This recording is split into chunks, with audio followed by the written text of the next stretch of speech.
இந்நிகழ்வில் அவங்களுக்கும் அவை போற்றி தலைமையை போற்றி எனது வார்த்தை தொடக்கம்.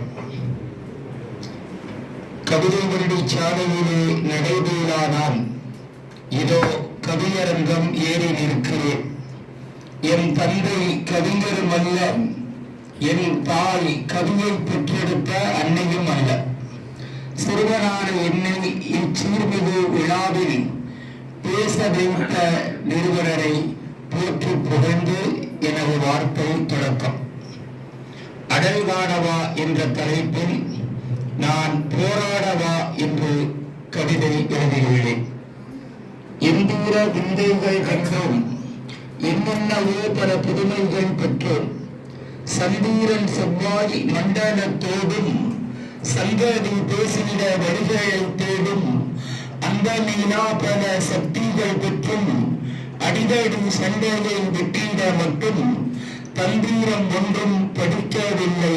தரணியில் இதனால் என்றுமே தொல்லை. திட்டங்கள் செயல்வடிவம் காண வேண்டும், தென்னை பேச்சாளர்களை ஒழிக்க வேண்டும். சட்டங்கள் நீடிக்க நிற்க வேண்டும், சமூகத்தின் மேம்பாடு காக்க வேண்டும். பட்டங்கள் வேலைக்கெனும் நிலையில் மாறி பண்பாடு பக்குவம் வளர வேண்டும். மனிதத்தை மனிதன் அழிக்கும் மிருகத்தோடு போரிட வேண்டும். பொறுப்பான சமூகமே அடல்கான வா வா வா என அழைத்து வாய்ப்புக்கு நன்றி கூறி பெறுகிறேன். விடை பெறுகிறேன். சலாம். சென்னையா, சட்டங்கள் நீதிக்க நிற்க வேண்டும், சமூகத்தின் மேம்பாடு காக்க வேண்டும். பட்டங்கள் வேலைப்படும் நிலையும் மாறி பண்பாடு பக்குவம் வளர வேண்டும். குவளையத்து குறை நிற்க கொதித்தெழுந்து போராட மாறின் அழைப்பு. வாய்மையா வாழ்த்துக்கள்.